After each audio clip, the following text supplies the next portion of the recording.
فجر کی نماز سے پہلے آپ اگر کسی کے گھر جاتے ہیں اپنے رشتہ داروں کے تو ان سے اجازت لینا ہے. پہلے تو دستک دے کے اجازت دی جاتی تھی, اب آپ کے پاس موبائل ہے, فون کریے, اجازت لیجئے, میں آپ کے گھر آنا چاہتا ہوں, آؤں یا نہ آؤں. ٹھیک ہے. نمبر 2 فرمایا بعد نماز ظہر جب تم آرام کرتے ہو اور روز مرہ کا لباس تبدیل کر کے سونے کا لباس پہن کر میں بستر پر جا رہا ہوں خیلولہ کرنے کے لیے, اور آپ آ کر بغیر اجازت کے دستک دیں, جائز نہیں ہے. آپ کا کام کیا ہے؟ دوپہر میں ظہر کی نماز کے بعد اجازت لینا آنے کی. نمبر 3 عشاء کی نماز کے بعد. عشاء کی دیکھیے فجر سے پہلے, ظہر کے بعد, عشاء کے بعد, یہ 3 اوقات میں اجازت لینا ہے. ٹھیک ہے. آپ ادھر سے آ گئے, جاتے جاتے بھی آپ میرے گھر پہ دستک نہیں دے سکتے. بعض لوگ کرتے, ارے نہیں شیخ ادھر سے جا رہا تھا, سوچا آپ سے ملاقات کر لوں. ارے عجیب بات ہے, ایسا نہیں. اجازت لیجیے, اللہ تعالیٰ سہولتیں دیا نا آپ کو. بھائی دیکھیے ڈاکٹر کے پاس جانے کی اجازت لے رہے ہیں آپ, اپوائنٹمنٹ یا اچانک چلے جا رہے ہیں. آپ اچانک چلے گئے تو ڈاکٹر آپ کو دیکھتا نہیں, آج اپوائنٹمنٹ نہیں ہے بولتا, پھر آپ عام آدمی سے ملنے کے لیے کیسا جائیں گے؟ ہر ایک انسان کی کچھ مجبوریاں ہوتی ہیں. میں بتاتا ہوں ہمارے ساتھ کیا مجبوریاں ہوتی ہیں, صحیح بتلا رہا ہوں, آپ لوگ سننے والے ہیں معتقدین, یقین مانیے ہمارے بیوی بچوں کا وقت آپ لوگوں کے لیے دے دینا پڑتا. کبھی کبھی ہمارے گھر میں سر پیٹ لیتے, بولے یہ کیا طبی لگا کے رکھے, بولے مسجد میں جاؤ وہی, گھر میں آؤ یہی, ایک کام کرو, ایسے کرنے والے شادی کیوں کر لیے بولتے ہیں. ہر انسان کی ضرورت ہے نا, ہر انسان کی ضرورت ہے. گھر کے مسائل ہیں, کام کاج ہیں, بچوں کا دیکھ بھال ہے, بچوں کی حاجتیں پوری کرنا ہے. کبھی کبھی ہمارے گھروں میں اناج یا راشن ختم ہوتا ہے, یا مذہبی مصروفیت کی وجہ سے ایک ہفتہ ہم اناج نہیں لا سکتے گھر میں. کیوں؟ صبح ادھر شام ادھر. اب ویسے وقت آ کر اگر کوئی آدمی میرے کو ایک سوال کرنا ہے بول تو کیسا ہوں گا بولیے آپ. اس لیے اللہ تعالیٰ یہ آداب بتلا رہے ہیں, ہر کوئی آداب کی پاسداری اگر کرے گا تو ہمارے گھروں میں اطمینان اور سکون رہے گا. اس کے بعد دیکھیں اللہ تبارک و تعالیٰ نے کچھ احکام جو ہے بالغوں کے لیے بتائے ہیں کہ وَإِذَا بَلَغَ الْأَطْفَالُ مِنْكُمُ الْحُلُمَ, جب بچے باشعور ہو جائیں, فَلْيَسْتَأْذِنُوا كَمَا اسْتَأْذَنَ الَّذِينَ مِنْ قَبْلِهِمْ, تو جب بچے شعور والے ہو جائیں تو بچوں کو نصیحت کی گئی ہے کہ وہ بھی گھر میں اپنے ماں باپ کے لیے اجازت طلب کریں. یہ چھوٹے بچے آ جاتے محبت میں, کوئی حرج نہیں ہے, یہ تو نابالغ ہیں, لیکن جو بڑے بچے ہیں بالغ ہیں ان کو کیا چاہیے؟ دستک دینا, دستک دینا. میں ہمارے بعض اساتذہ کی بات آپ کو بتلاتا ہوں کہ ہمارے بعض اساتذہ تھے, مولانا حفیظ الرحمان صاحب مدنی وغیرہ, بڑے اساتذہ, کبار علماء علم کا سمندر. ہماری اجازت, ہماری کلاس میں آنے سے پہلے وہ لوگ دستک بجا کے آتے تھے. جب ان کی دستک آ گئی تو ہم لوگ الرٹ ہو جاتے تھے بس. نہیں تو بعض اساتذہ کی عادت رہتی نا, بچے شور شرابہ کر رہے ہیں, اچانک آ جاتے, آ کے اپنے غصے کا اظہار کرتے. کیوں؟ یہ شریعت ہے. یہ چھوٹے چھوٹے مسائل لیکن کتنے ہیں قرآن میں اللہ نے بیان کیا تو وہ مسائل چھوٹے نہیں ہوتے, وہ مسائل بڑی اہمیت کے حامل ہیں. اس کے بعد اللہ تبارک و تعالیٰ نے عمر رسیدہ خواتین کے کچھ احکام بیان کیے ہیں کہ عمر رسیدہ خواتین, نوجوان خواتین, دونوں کے مسائل میں تھوڑا سا فرق ہے. وہ کیا ہے؟ پردے کا. جوان عورت کے لیے جس طریقے سے پردہ کرنا چاہیے سختی سے, ایک عمر جانے کے بعد جو ہے عورت کی ماہواری بند ہو جانے کے بعد 50 سال 55 سال 60 سال کے بعد وہ عورت اگر برقع نہیں بھی اوڑھے گی اور چادر بھی اگر اوڑھے گی تو اس سے کام چل جائے گا. اور وہ اس کے سامنے اگر کوئی آ کر بیٹھتے ہیں تو اس میں کسی قسم کی کوئی حرج کی بات نہیں ہے, چونکہ وہ عمر کی ہے نہیں, ایک حد کو وہ لوگ پار کر چکے ہیں. اس کے بعد دیکھیں اللہ تعالیٰ نے کھانے پینے کے احکام آیت نمبر 61 میں بیان فرمائے ہیں کہ کھانے پینے کے احکام کیا کیا ہیں. کھانے پینے کے احکام, کہاں کھانا چاہیے کہاں نہیں کھانا چاہیے. دیکھیے اللہ کی مہربانی کتنی بڑی ہے. دیکھیے کہاں کھانا چاہیے کہاں نہیں کھانا چاہیے, یہ بھی بات اللہ تبارک و تعالیٰ نے ہم لوگوں کو بتا دیا کہ دیکھیے تم وہاں مت کھاؤ یا کسی بھی چیز کی خالق نہ ہو وہ معبود نہیں ہو سکتی. نمبر 2, جو چیز خود پیدا شدہ ہو یا مخلوق ہو وہ کبھی بھی الہ نہیں ہو سکتی.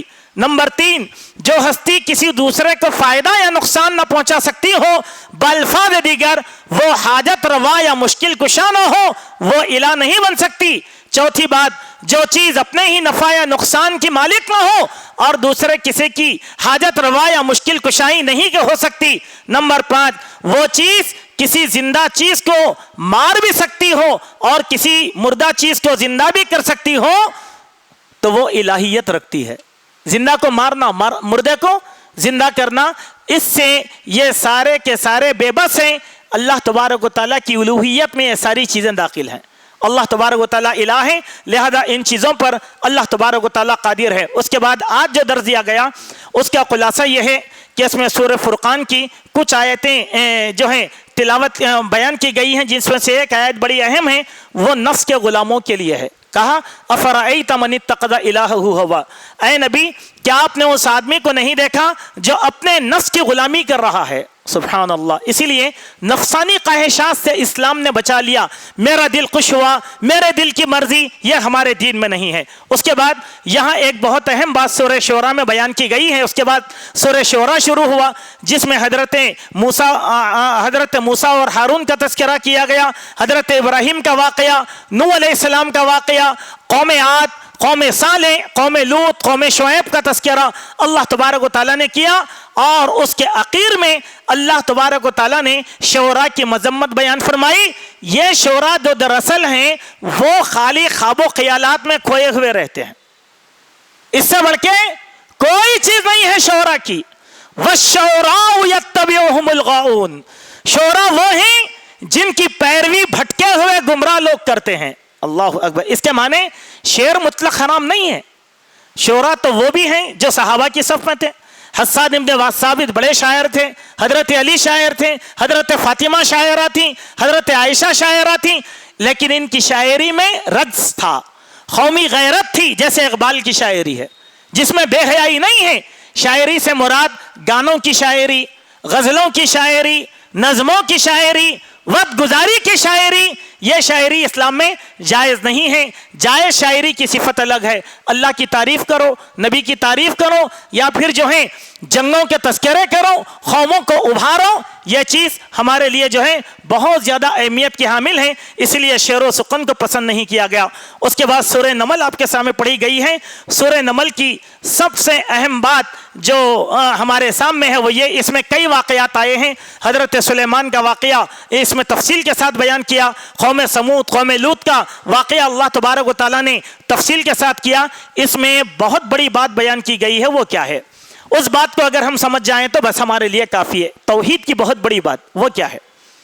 سلیمان علیہ السلام کا ایک لشکری پرندہ ہدہد ایک عورت کو دیکھا جو بڑی بادشاہ تھی، اور اس عورت کو دیکھ کر وہ بڑا تعجب میں پڑ گیا۔ ہوا کیا تھا؟ اس کی قوم اس عورت کو سجدہ کر رہی تھی۔ وہ سلیمان کے پاس آیا اور آ کر کہا، میں ایک عورت کو دیکھا اور اس کے پاس اللہ کی ساری نعمتیں ہیں، لیکن مجھے یہ تعجب ہوا کہ اس کی قوم اس کو سجدہ کر رہی ہے، وہ کیسا سجدہ کر سکتے ہیں اللہ کو چھوڑ کر غیر اللہ کے لیے؟ اللہ اکبر۔ غیر اللہ کے سجدے پر ہدہد کو تعجب ہوا، لیکن ہمارے لوگوں کو تعجب نہیں ہے جو غیر اللہ کے سامنے سجدہ کر رہے ہیں۔ سجدہ اللہ کے لیے خاص ہے۔ نماز کس چیز کا نام ہے؟ آپ سے ایک سوال ہے، سجدے کے بغیر نماز ہو سکتی؟ اللہ کی خاص عبادت۔ رکوع کے بغیر نماز ہو سکتی؟ جو چیز اللہ نے اپنی ذات کے لیے خاص کیا اس کو غیر اللہ کے سامنے کرنا شرک کہلاتا ہے۔ اتنی سی بات سمجھ جاؤ، بس اتنی سی بات۔ اور لوگ اتنی چھوٹی بات سمجھنا نہیں چاہتے، دھڑال سے سجدہ تعظیمی، سجدہ تکریمی۔ میرے بھائی، کوئی تعظیم غیر اللہ کی کوئی تکریم نہیں ہے۔ تعظیم بھی اللہ کی ہے، تکریم بھی اللہ کی ہے، کیونکہ یہ سجدہ صرف اللہ کے سامنے کیا جا سکتا ہے۔ مسلمان گردن اللہ کے سامنے جھکائے گا، غیر اللہ کے سامنے نہیں جھکائے گا۔ ہدہد پرندے کو تعجب ہوا، لیکن آج کے جو ہے شیخ صاحب کو بھی تعجب نہیں ہو رہا۔ نمبر ایک۔ دوسری بات یہاں پر یہ بیان کی گئی ہے کہ سلیمان علیہ السلام جب وادی نمل میں جا رہے تھے، سبحان اللہ، تو چونٹیوں کی سردار نے آواز دیا، کہا، اے چونٹیوں اپنے اپنے بلوں میں داخل ہو جاؤ، ورنہ انجانے میں سلیمان اور اس کا لشکر تم کو رون کے رکھ دے گا۔ کیوں؟ وہم لا یشعرون، تم سے بے شعور ہیں. اتنی سی جان کہاں دکھے گی؟ لشکر چلے گیا. چونٹی کی صلاحیت دیکھیے، اس نے سلیمان تو مورد الزام میں نہیں کھڑایا. یہ نہیں کہا کہ سلیمان عمدن کریں گے یہ کام، کہا کہ نہیں وہ بے شعور ہیں. سلیمان علیہ السلام کو اللہ نے قدرت دی، چونٹی کی بولی سن لی ہے. فتبسم ضاحکا من قولها، چونٹی کے بول پر سلیمان مسکرا اٹھے اور اللہ سے کہا کہ اے اللہ تیرا شکر ہے کہ تو نے مجھے پرندوں کی بولی سننے کی توفیق عطا فرمایا، اس چونٹی کی بات سمجھنے کی توفیق عطا فرمایا. اے اللہ میں تیرا شکر گزار بندہ بننا چاہتا ہوں. اس سے معلوم کیا ہوا؟ ہر چھوٹی چیز، ہر بڑی چیز ہمارے علم کے تحت حاصل نہیں کی جا سکتی، یہ اللہ کا فضل ہے. جبھی بھی اللہ تبارک و تعالیٰ نے یہ چیز دے دیا، ہم یہ نہ کہیں کہ میرا تجربہ میرے علم کا کمال ہے، ہم یہ کہیں کہ اے اللہ یہ تیرے فضل کے ذریعے سے ہوا. یہ دو باتیں حضرت سلیمان علیہ السلام کے مسئلے کے اندر بیان کی گئی ہیں.